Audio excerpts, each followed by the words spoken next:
Hello दोस्तों, आज की इस वीडियो में हम आपके लिए लेकर आए हैं जनरल साइंस के टॉप 25 क्वेश्चंस एंड आंसर, जो कि आने वाली सभी प्रतियोगी परीक्षाओं के लिए अति महत्वपूर्ण रहने वाली है।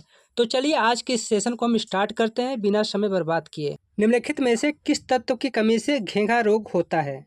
आपका ऑप्शन है नाइट्रोजन, कैल्शियम, फास्फोरस, आयोडीन।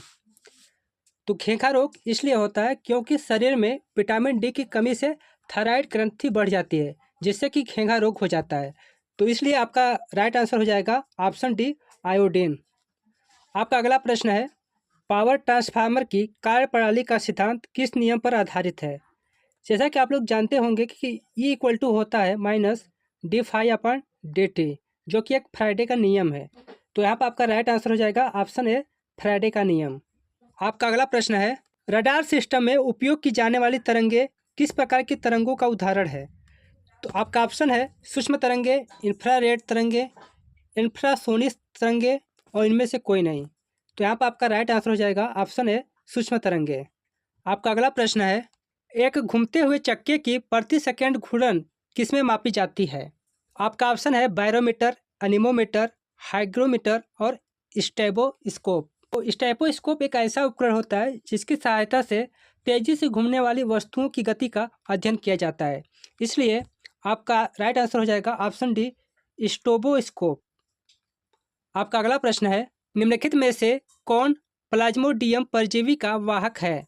आपका ऑप्शन है ए, मच्छर, मक्खी, चूहा, ये सभी। मलेरिया का रोगजनक प्लाज्मोडियम है। इसका संक्रमण मनुष्य में मादा एनोफ्लेज मच्छर के काटने से फैलता है। इसीलिए आपका राइट आंसर हो जाएगा ऑप्शन ए, मच्छर। आपका अगला प्रश्न है, लोहे पर जंग लगना किस प्रकार की अपक्रिया का उदाहरण है? आपका ऑप्शन है भौतिक अपक्रिया, रासायनिक अपक्रिया, प्रतिवर्ती अपक्रिया, इनमें से कोई नहीं। लोहे को हम ऑक्सीजन से जब क्रिया कराएंगे तो हमारा क्या बनेगा?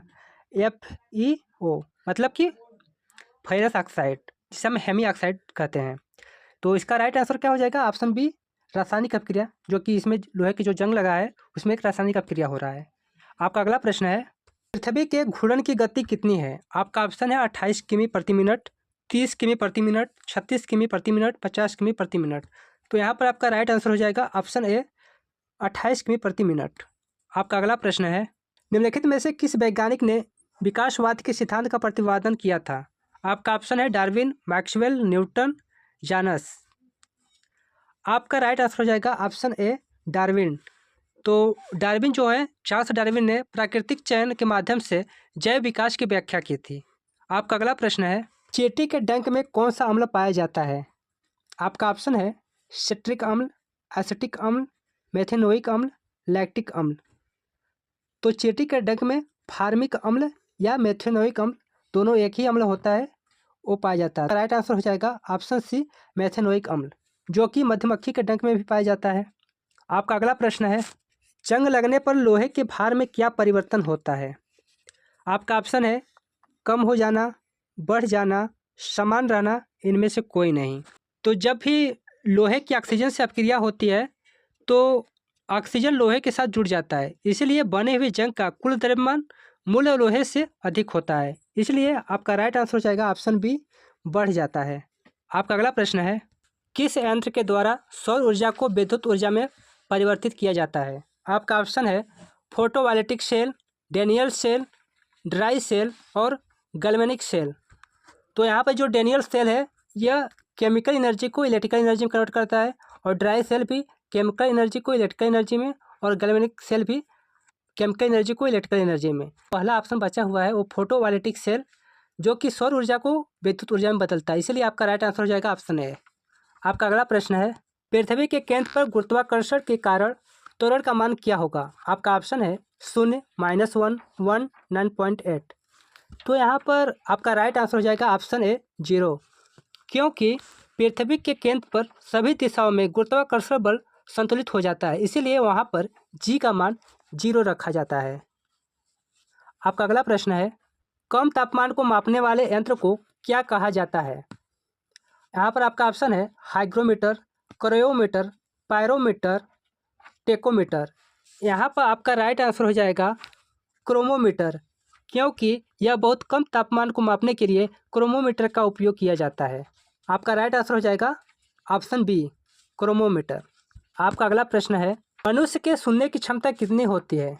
आपका राइट आंसर हो जाएगा 20 से 20,000 हर्ट्ज तक। ऑप्शन बी आपका राइट आंसर होगा। आपका अगला प्रश्न है, यदि निर्वात में लोहा, कागज और पत्थर को एक साथ टुकड़े के रूप में गिराया जाए तो कौन पृथ्वी की सतह पर सबसे पहले गिरेगा? आपका ऑप्शन है लोहा, कागज, पत्थर, तीनों एक साथ। तो यहाँ पर आपका राइट आंसर हो जाएगा तीनों एक साथ, अर्थात ऑप्शन डी आपका राइट आंसर हो जाएगा। क्योंकि निर्वात में वायु का प्रतिरोध नहीं होता है, इसीलिए सभी वस्तुएं समान गुरुत्वीय त्वरण से नीचे गिरती हैं।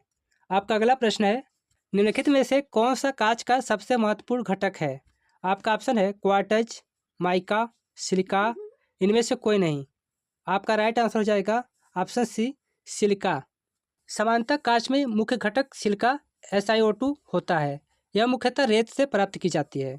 आपका अगला प्रश्न है, पदार्थ का परमाणु सिद्धांत किस वैज्ञानिक ने दिया था? आपका ऑप्शन है मैक्सवेल, पास्कल, जॉन डाल्टन और न्यूटन। जॉन डाल्टन ने 1803 ईस्वी में के आसपास आधुनिक परमाणु सिद्धांत का प्रतिपादन किया था। तो इसलिए आपका राइट आंसर हो जाएगा ऑप्शन सी जॉन डाल्टन। आपका अगला प्रश्न होगा, वॉशिंग मशीन किस सिद्धांत पर कार्य करता है? आपका ऑप्शन है अपकेंद्रीय बल, अभिकेंद्रीय बल, उपरोक्त दोनों, इनमें से कोई नहीं। जैसा कि हम लोग जानते हैं कि वॉशिंग मशीन जो है, वॉशिंग मशीन की स्पिन चक्र में ड्रम तेजी से घूमता है, जिससे कपड़ों से पानी बाहर की ओर निकलता है। इससे अपकेंद्रीय प्रभाव के रूप में समझा जाता है। इसलिए आपका राइट आंसर हो जाएगा ऑप्शन ए अपकेंद्रीय बल। आपका अगला प्रश्न होगा, आघूर्ण बल की एसआई इकाई क्या है? आपका ऑप्शन है न्यूटन, न्यूटन मीटर, मीटर प्रति सेकंड, ओम। तो बल आघूर्ण इक्वल टू क्या होता है? तो फोर्स इनटू परपेंडिकुलर डिस्टेंस। तो इसलिए आपका राइट आंसर हो जाएगा ऑप्शन बी न्यूटन मीटर। आपका अगला प्रश्न होगा, अल्जाइमर रोग मानव शरीर के किस अंग को मुख्य रूप से प्रभावित करता है? आपका ऑप्शन है मस्तिष्क, हृदय, यकृत, फेफड़ा। अल्जाइमर एक न्यूरोडीजनरेटिव रोग है जो मुख्य रूप से मस्तिष्क की कार्यप्रणाली और स्मृति को प्रभावित करता है। इसलिए आपका राइट आंसर हो जाएगा ऑप्शन ए मस्तिष्क। आपका अगला प्रश्न है, अस्थि मज्जा में रुधिर कणिकाओं के निर्माण को क्या कहा जाता है? आपका ऑप्शन है हेमोफीलिया, हेमोटोपाइसिस, ल्यूकेमिया, पॉलीसिथीमिया। जो लाल रक्त कोशिकाएं श्वेत रक्त कोशिका और प्लेटलेट आदि बनाने की प्रक्रिया को हेमेटोपीसिस कहते हैं। इसलिए आपका राइट आंसर हो जाएगा ऑप्शन बी हेमेटोपाइसिस। आपका अगला प्रश्न है, फ्लोरोसेंट लैंप में चोक के उपयोग का मुख्य कारण क्या है? आपका ऑप्शन है विद्युत धारा के प्रवाह को कम करना, विद्युत धारा के प्रभाव को बढ़ाना, प्रतिरोध को कम करना, प्रतिरोध को बढ़ाना। तो जो चोक है एक प्रकार का इंडक्टर होता है। यह लैंप में धारा को कंट्रोल करने में सहायता करता है और सर्किट को संचालित करने में मदद करता है। तो इसलिए आपका राइट आंसर हो जाएगा ऑप्शन ए, जो कि विद्युत धारा के प्रवाह को कम करता है, कंट्रोल करता है। आपका अगला प्रश्न है, किसी तत्व का परमाणु क्रमांक संख्या बराबर है लेकिन परमाणु भार भिन्न भिन्न है तो उस तत्व को क्या कहते हैं? तो जिन परमाणु के एटॉमिक नंबर समान है लेकिन मास नंबर अलग अलग होते हैं उन्हें हम समस्थानिक कहते हैं। इसलिए आपका राइट आंसर हो जाएगा ऑप्शन बी समस्थानिक। आपका अगला प्रश्न है, निम्नलिखित में से किन किरणों का उत्सर्जन रेडियोएक्टिव के दौरान नहीं होता है? समांतर रेडियोधर्मी क्षय के मुख्य रूप से अल्फा, बीटा, गामा विकिरणों का अध्ययन किया जाता है। कैथोड किरणें रेडियोधर्मी विकिरण नहीं है, वे इलेक्ट्रॉनों की धारा होती है। इसलिए आपका राइट आंसर हो जाएगा ऑप्शन डी कैथोड किरणें। आपका अगला प्रश्न है, पीयूष ग्रंथि मानव शरीर के किस अंग में स्थित होता है? तो जो पीयूष ग्रंथि होता है, पीयूष ग्रंथि मस्तिष्क के आधार के पास एक छोटी अंतःस्रावी ग्रंथि है। इसे अक्सर मास्टर ग्रंथि कहा जाता है क्योंकि यह कई अन्य अंतःस्रावी ग्रंथियों के कार्य को कंट्रोल करने वाले हार्मोन को स्रावित करती है। इसीलिए आपका राइट आंसर हो जाएगा ऑप्शन ए मस्तिष्क। आज की इस वीडियो में इतना ही, फिर मिलेंगे नेक्स्ट वीडियो में पार्ट 2 में, जिसमें हम फिर से टॉप 25 क्वेश्चंस को डिस्कस करेंगे। Thanks for watching. फिर मिलेंगे नेक्स्ट वीडियो के साथ।